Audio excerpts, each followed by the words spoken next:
जय जय रघुवीर समर्थ. आज आपण समर्थ बालनिरूपण श्रवण करणार आहोत. तोपर्यंत जर तुम्ही आपल्या चॅनेलवरती नवीन आला असाल तर नक्कीच आपल्या चॅनेलला सबस्क्राईब करा आणि सबस्क्राईबच्या पुढचे बेल आयकॉनचे बटन दाबा, जेणेकरून इथून पुढचे छान छान निरूपण, दासबोध निरूपण, त्याचबरोबर मनाचे श्लोक व त्यावरील कथा तुम्हाला नक्की श्रवण करायला भेटेल. चला तर मग आजच्या निरूपणाला आपण सुरुवात करूया.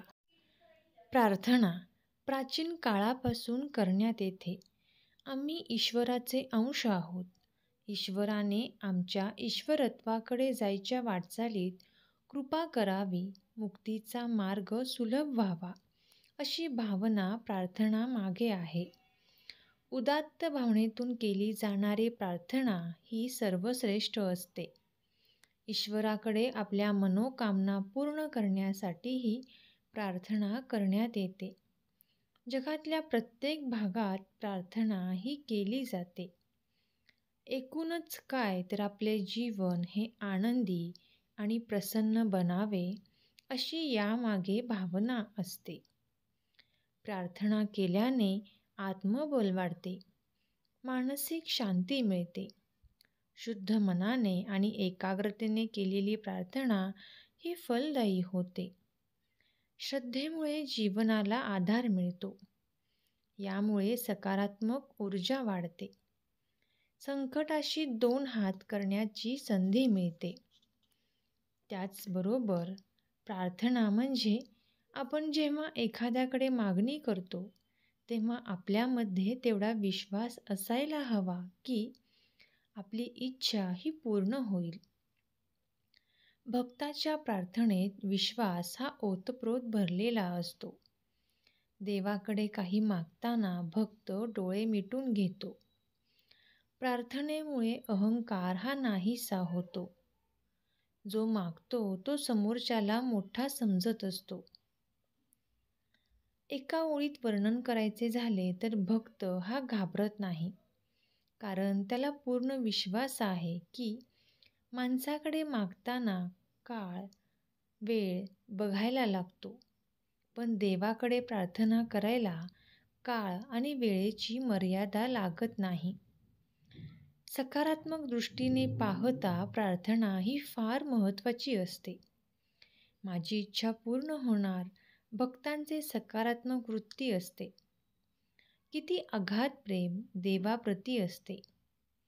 प्रार्थना केल्याने मन शांत होते. क्रोध नाहीसा होतो. प्रार्थनेने मनुष्याच्या जीवनाला एक चांगले वळण मिळते. इथे आपण एक छोटीशी प्रार्थना श्रवण करणार आहोत. ध्यानमूलम सद्गुरोमूर्ती, पूजामूलम सद्गुरोपदम, मंत्रमूलम सद्गुरुवाक्यम, मोक्षमूलम सद्गुरुकृपा. याचा अर्थ असा आहे, ध्यानाचे मूळ म्हणजे आधार श्री सद्गुरुमूर्ती आहे. पूजेचे मूळ श्री सद्गुरूंचे चरण आहेत.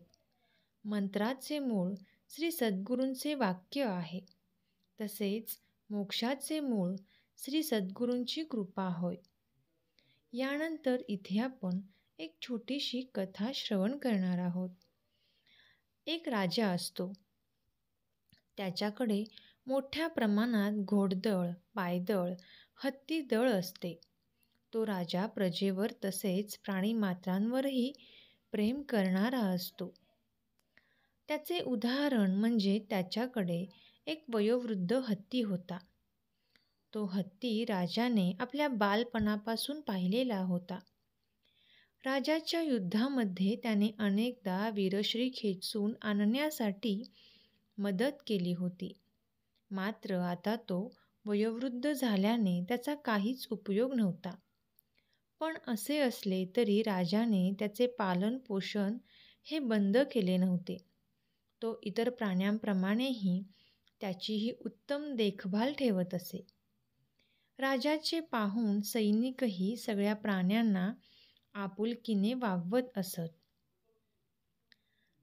एक दिवस त्या हत्तीला अंघोळ घालण्यासाठी माहूत आणि इतर सैनिक त्याला नदीवर घेऊन गेले. अंघोळ झाली आणि नंतर नदीतून बाहेर येताना तिथल्या चिखलगाळात हत्ती रुतून बसला. काही करूनही तो बाहेर येतच नव्हता. तो हत्ती राजाचा लाडका असल्याने त्याच्याकडे दुर्लक्ष देऊन चालणार नव्हते. म्हणून सैनिकांनी शक्य तेवढे प्रयत्न करून हत्तीला बाहेर काढू पाहिले. मात्र हत्ती आणखीनच आतमध्ये रुतत चालला होता. माहूत त्याला अंकुश टोचत होता. वेदनेने तो बाहेर येईल अशी त्याची कल्पना होती. मात्र त्या सगळ्यांचे प्रयत्न संपले. शेवटी राजाला हकीकत सांगितली. राजा स्वतः नदीवर आला. त्याने चिखलात रुतलेल्या हत्तीला पाहिले. त्याची हतबलता ओळखली आणि काही क्षण विचार करून रणवाद्य मागवली. थोड्या वेळाने रणवाद्य घेऊन वादक नदीवर जमले.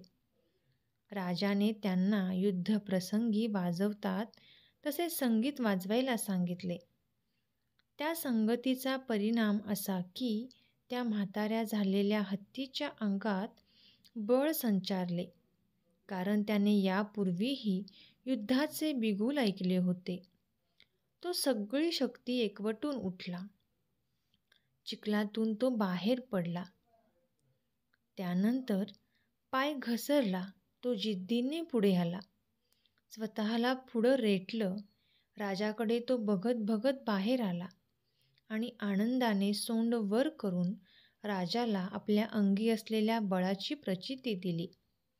बादशहाने त्याला गोंजारले आणि सगळ्यांना आनंद झाला. या गोष्टीचे तात्पर्य असे आहे की बळ किंवा जिंकण्याची जिद्द ही आपल्या सगळ्यांमध्ये असतेच, पण ते रणवाद्य वाजेपर्यंत आपल्याला त्या शक्तीची जाणीवच होत नाही. मात्र वाद्य वाजवणारी, आपल्याबद्दल जिव्हाळा असलेली व्यक्ती आपल्या आयुष्यात असेलच असे नाही. म्हणून ते वाद्य अर्थात आपल्यामध्ये जिद्द निर्माण करणारे, कारण आपणच आपल्याला ओळखायचे असते आणि नैराश्याच्या क्षणी ते वाद्य जोरजोरात आपल्या मनामध्ये ते वाजवायचे असते, जेणेकरून आपल्याला खडबडून जाग येईल आणि आपण नैराश्याच्या चिखलातून वेळोवेळी बाहेर पडू शकू. जय जय रघुवीर समर्थ. श्रीराम समर्थ.